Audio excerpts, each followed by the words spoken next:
Olá, estamos aqui com o projeto Explorando o Espiritismo, a minha relação com o mundo, ainda falando de renovação, proposta do tema para esse mês, que inicia um novo ciclo, um novo ano, e hoje nós vamos falar de caridade.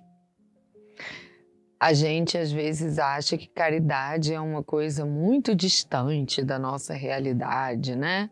Temos Chico Xavier como grande ícone que tivemos, né? Que exercitou e exemplificou a caridade nas suas ações e, bom, por tratar de um espírito extremamente voltado, né, a ações de caridade, às vezes a gente acha que a caridade está distante, né, da nossa realidade, a gente se sente distante da grandeza das atitudes de Chico Xavier, um irmão muito respeitado, né, por todos nós, pelos seus feitos.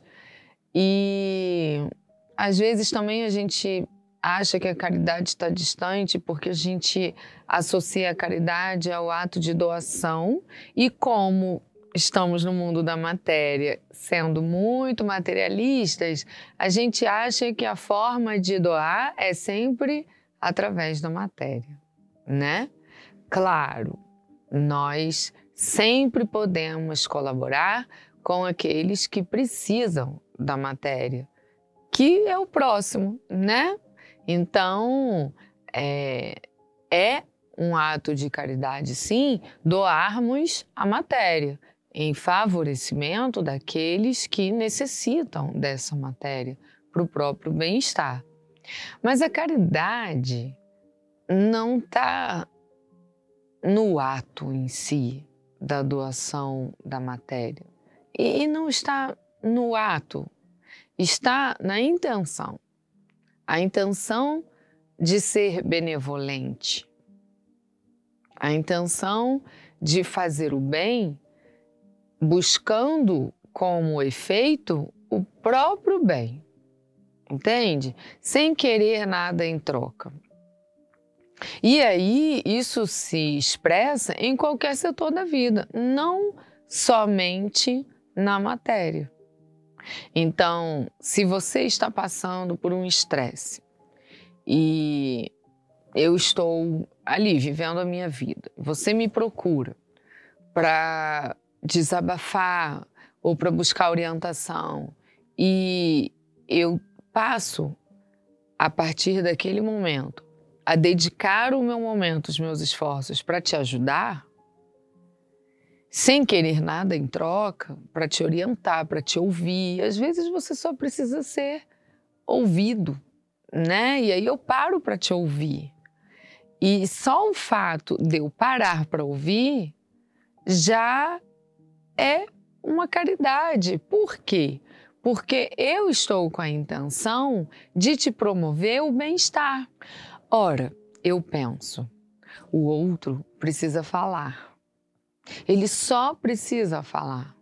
Então eu vou parar aqui um pouquinho ou vou continuar o que eu estou fazendo, mas eu vou dar atenção a ele. Diga o que você precisa falar. Aí você fala e eu estou ali escutando, entendendo. Mas por quê? Mas o que é isso? Como? E tudo mais, eu estou interagindo. E só nisso eu já te ajudo a digerir o que você está vivendo emocionalmente. Eu dediquei um momento meu para te ajudar. Se eu estou fazendo isso para te mostrar que eu gosto de você, para te mostrar que você é especial para mim, já não é caridade. Porque eu estou barganhando. Eu estou dando algo para você, querendo um resultado que extrapola o seu bem-estar, entende? E sem perceber, a gente faz muito isso nas nossas relações. A gente faz coisas legais para o outro, para que o outro reconheça que a gente está fazendo. Aí amanhã o outro não faz, ou faz alguma outra coisa que chateia a gente, aí a gente fala, nossa, você não tem consideração por mim, eu faço isso, faço isso, eu faço aquilo. Pronto. Entende? Eu já comecei a vivenciar a cobrança do retorno que eu esperava. Eu fiz isso por você porque eu esperava que quando eu precisasse, você também fizesse por mim. E agora que eu preciso de você, você não está fazendo. A caridade não tem a ver com esse interesse do retorno. Então, há inclusive uma diretriz, né, de Jesus em que diz: a sua mão esquerda não pode ver o que fez a sua mão direita. O que isso quer dizer? Aquilo que você faz, você tem que fazer pelo benefício em tempo real, né? Pelo resultado daquilo que você está fazendo. E não para conquistar, para comprar ou para manipular o outro.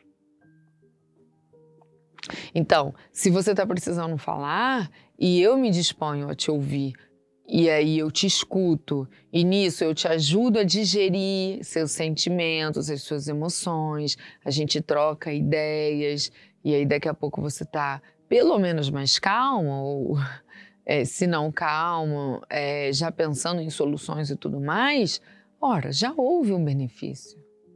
E eu me sinto bem pelo bem que isso te causou. Ponto. Não precisa me dar nada em troca, não precisa me recompensar. Mas nós estamos engatinhando nisso, né? A gente ainda espera o retorno. Esse é o chamado da caridade. É que a gente saiba abrir mão de coisas que são importantes para a gente, porque a gente quer promover o bem-estar do outro. Ou seja, o bem-estar do outro se torna também importante para mim. Então, se eu abro mão de algo que é importante pelo seu bem-estar, é porque o seu bem-estar também é importante. E, por vezes, o seu bem-estar se torna mais importante do que outra coisa que eu estava dando importância. Então, eu dei o exemplo de você precisar falar e eu ouvir para te ajudar. Às vezes é um conselho, às vezes é um exemplo. Quando a gente fala, né, com as pessoas que convivem com a gente, dá a nossa opinião e tenta induzir a pessoa a ir por um caminho ou influenciar a pessoa por algo. E aí a gente está fazendo aquilo para o outro, né, tentando... E aí, se o outro recebe aquilo bem, legal, mas nem sempre ele recebe aquilo bem. E então, às vezes a melhor forma de eu ajudar é não falando. Eu até indico a leitura de uma passagem do Evangelho segundo o Espiritismo chamada Indulgência. Porque a indulgência fala muito disso, né? Da gente saber quando falar, quando não falar, o que não falar, como não falar. Respeitando o objetivo da fala. Porque se a fala é colaborar, eu tenho que buscar, sim, o melhor momento, a melhor forma. E às vezes eu vou colaborar não falando. E por que isso é um ato de caridade? Porque a minha vontade é falar. O meu conforto é falar. Mas quando eu tenho a vontade de falar e neutralizo essa vontade, eu estou abrindo mão de algo que é importante para mim, porque eu estou dando importância ao seu bem-estar. Caridade.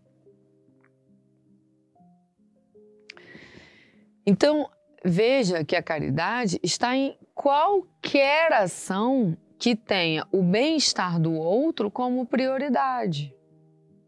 Por isso a gente vive em sociedade, para que a gente aprenda a colocar importância nas minhas necessidades e também nas necessidades do outro.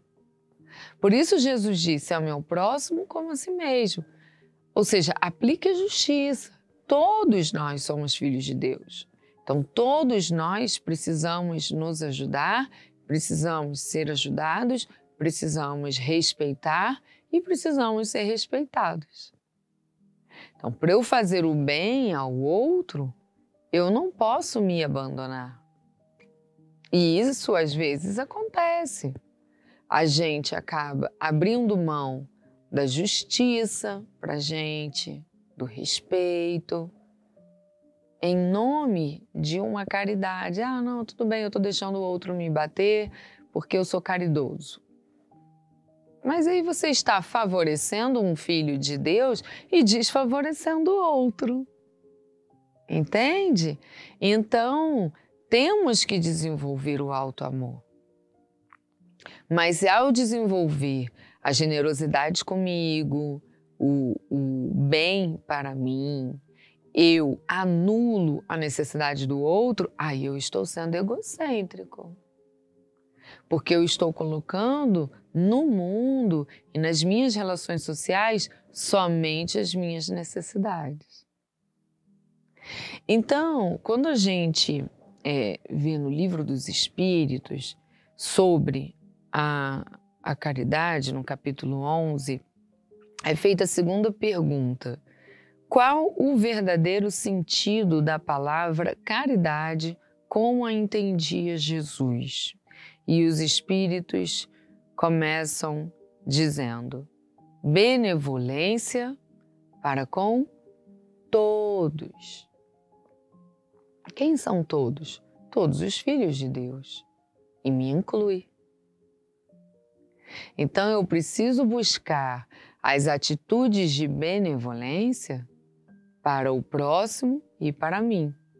É assim que eu vou aprender a não ser egocêntrica, mas também não me abandonar. Eu preciso buscar o bem de todos.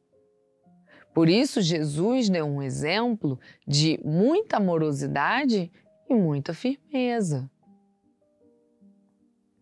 Porque, ora, nós estamos consolando, colocando no colo, ora, nós estamos corrigindo o rumo. E cabe nos impormos, nos posicionarmos, como Jesus fez. Jesus não agradou a todos. Jesus foi fiel à sua própria moral. Então ele procurou ser justo e bom com o outro e com ele mesmo, porque a lei divina se resume na lei de amor para com todos. Então, o que é a verdadeira caridade? Benevolência para com todos. Aí eles continuam. Indulgência para as imperfeições dos outros. Olha a indulgência aí que eu comentei, né? Sobre a passagem do Evangelho segundo o Espiritismo. Que interessante, né?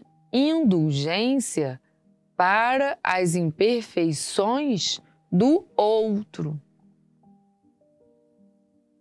Então eu preciso, diante das imperfeições do outro, buscar a harmonia e o respeito na minha relação e na minha comunicação com ele diante dessa falha, dessa imperfeição. Porque eu preciso entender que ele está no processo de desenvolvimento dele. Então, o que dizer a ele diante desse contato que eu estou tendo com a imperfeição dele? O que dizer? Como dizer? Para cumprir o objetivo que é ensinar, é fazer refletir. Por vezes a gente não é nenhuma questão de ensinar, né? Porque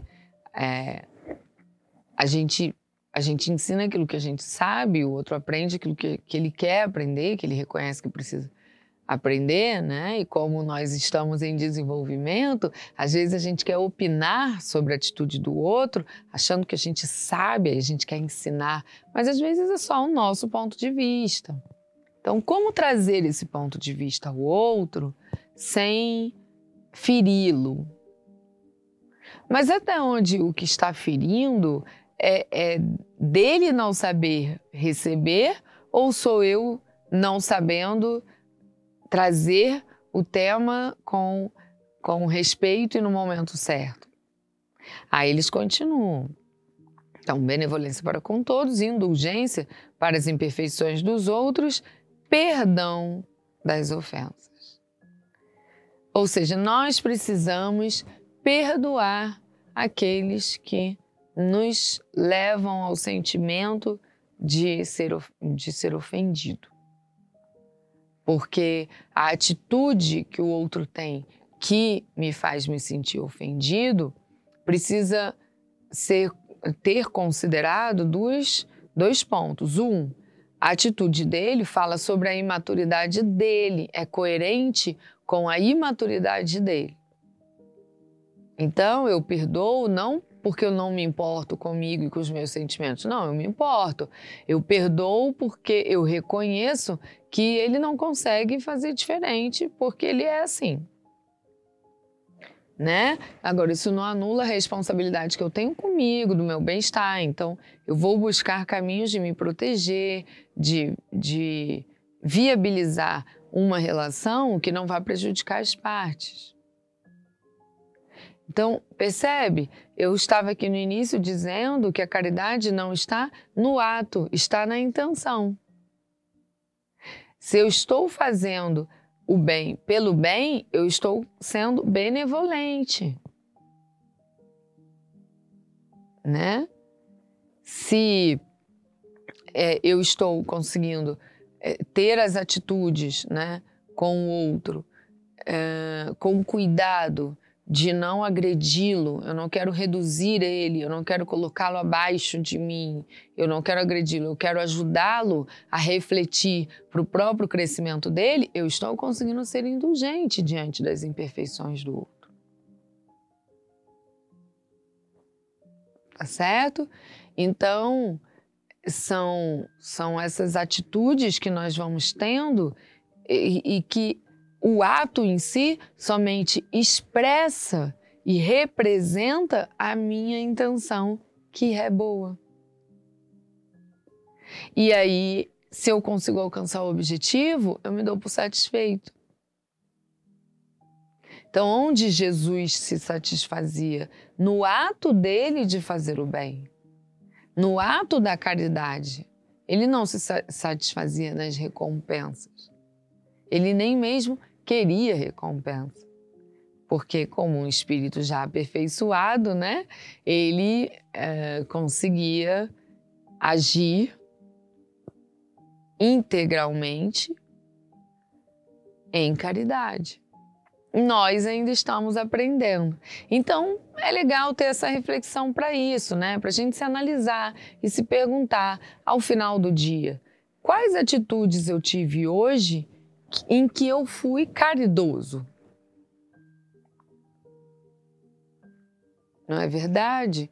Quais atitudes eu tive em que eu fiz algo pelo bem em si, e que aquele resultado já me satisfez? Eu não precisei buscar reconhecimento ou recompensas. Fica a reflexão, tá certo? E aí, semana que vem, então, a gente fecha o nosso tempo, o nosso mês, o nosso tema de renovação. Até lá!